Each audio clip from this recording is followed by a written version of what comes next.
Hey, it's your book hound coming at you with book reviews every week. This is where we howl about the books that we love, as we say. If you like what you see, or I hope you'll subscribe. We got lots of great book reviews and special offers and all kinds of cool stuff coming your way. So today we're going to talk about Tower of Babel by Michael Sears. Michael Sears is a former Wall Street executive who now writes books, and so he knows a lot about the world of finance, and also, as is apparent from this book, he knows a lot about law. So in Tower of Babel, we meet a character named Ted Molloy. And Molloy is a former high-flying New York City attorney who's had a horrible fall from grace, an absolutely humbling life change. And it's not clear from this book what happened, but the results are very clear. He was working in a fancy Manhattan office, making $700 an hour, and now he's out on his ass. He's been disbarred.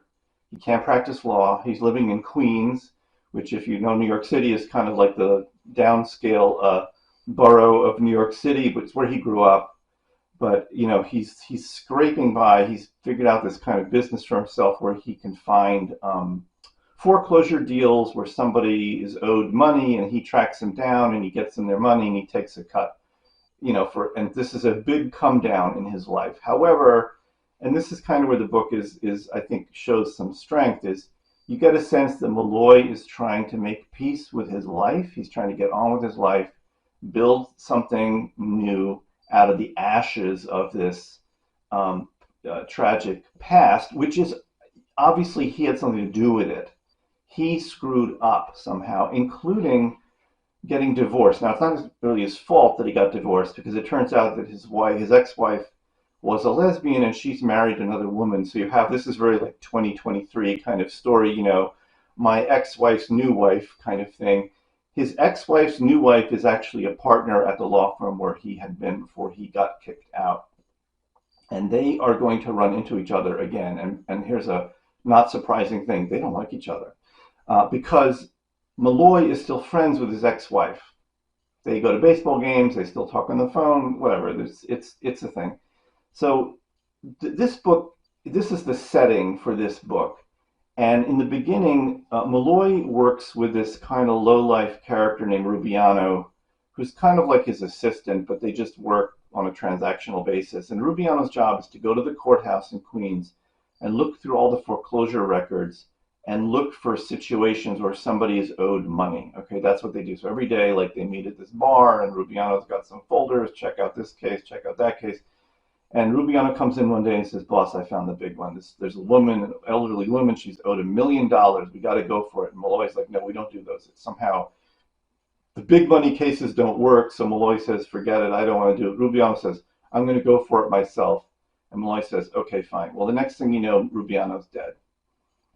And Molloy is a suspect. He's under suspicion of murder. So he realizes, I better figure out what's going on here. So he starts trying to figure out what happened with this elderly woman who was owed all this money for a suspicious sale of property in Queens, and this is where the book enters the realm of like New York City, big money, real estate, politics, the Russian mob, everybody. They're trying to build some big office building complex. That's why it's called Tower of Babel. That's the name of the book. It relates to this project. And so, if you're familiar with real estate, especially in New York City, like anytime some kind of big project is going on, there's all kinds of sketchy criminality under the surface. And Molloy gets sucked right into this kind of filthy, disturbing, lethal, apparatus. And he has to save his life and get himself out from being under suspicion for killing his colleague. And you meet all kinds of colorful, sketchy New York characters, and you also meet this kind of heroic, community rights advocate, this woman that Molloy has kind of some sparks of romance with, and you see him try to pull himself out of this terrible situation. And it's Sears is good with the detail. You definitely, he brings you into this world of this kind of real estate underworld, the legalities of it. He does a good job building up the Molloy character. You feel for Molloy. You want him to succeed.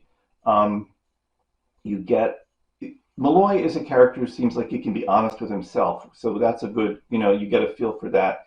The book is, I'm from New York, so like a lot of like New York City color. I mean, it's fine. Doesn't do much for me. Maybe if you're not from New York, like all this kind of, he lays it on a little thick, but hey, it's New York, Queens, yeah, like all the special stuff in this neighborhood and that neighborhood and whatever. It's fun, I guess, if you're not from New York. But otherwise, I would definitely recommend Tower of Babel by Michael Sears.